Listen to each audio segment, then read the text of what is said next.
Ministre, Madame la rapporteure, mes chers collègues, le travail qui nous conduit à nous réunir aujourd'hui a commencé le 10 février dernier autour d'une table réunissant l'ensemble des partenaires sociaux du pays.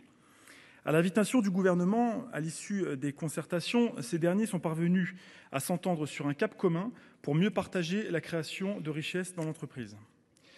L'accord conclu a été signé par 7 organisations syndicales et patronales sur 8.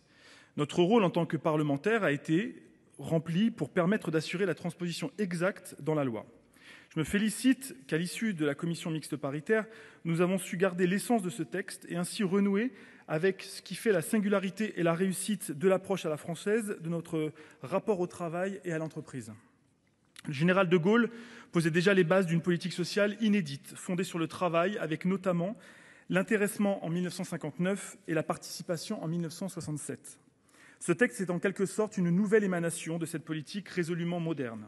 Et cela a été l'occasion de débattre de la place actuelle que nous accordons au travail dans nos vies et aux entreprises dans la société. Ne cessant de se réinventer et de s'adapter, poussée par des salariés en quête de sens, l'entreprise ne se limite plus à la seule définition économique. J'en veux pour preuve, par exemple, les entreprises qui aujourd'hui se dotent d'une raison d'être et d'un rôle dans la résolution des défis sociaux et environnementaux de notre siècle. C'est en prenant en compte cette nouvelle donne que le gouvernement a poursuivi son action en faveur du travail, de l'emploi, de la rémunération et de la redistribution. Et ce, dans un contexte d'inflation qui place le pouvoir d'achat au cœur des préoccupations de millions de nos compatriotes. Je rappelle que depuis 2017, le gouvernement et la majorité présidentielle ont avancé pour mener des réformes visant à remettre le travail au centre et à assurer un meilleur partage de la valeur.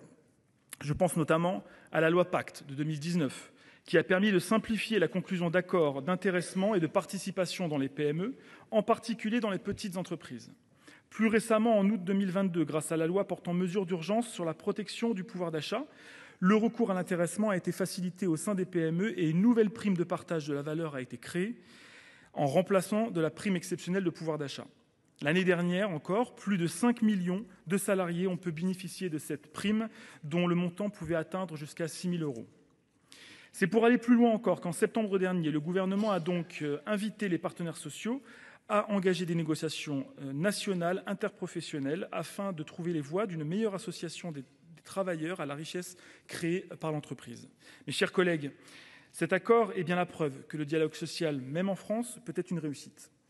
Il est aussi la preuve de la bonne méthode employée par le gouvernement et par vous, monsieur le ministre. Il est enfin le signe que ce gouvernement comprend ce qui se joue dans notre pays et sait comment y répondre. Les conclusions de la CMP, Madame la rapporteure, poursuivent les 4 axes engagés.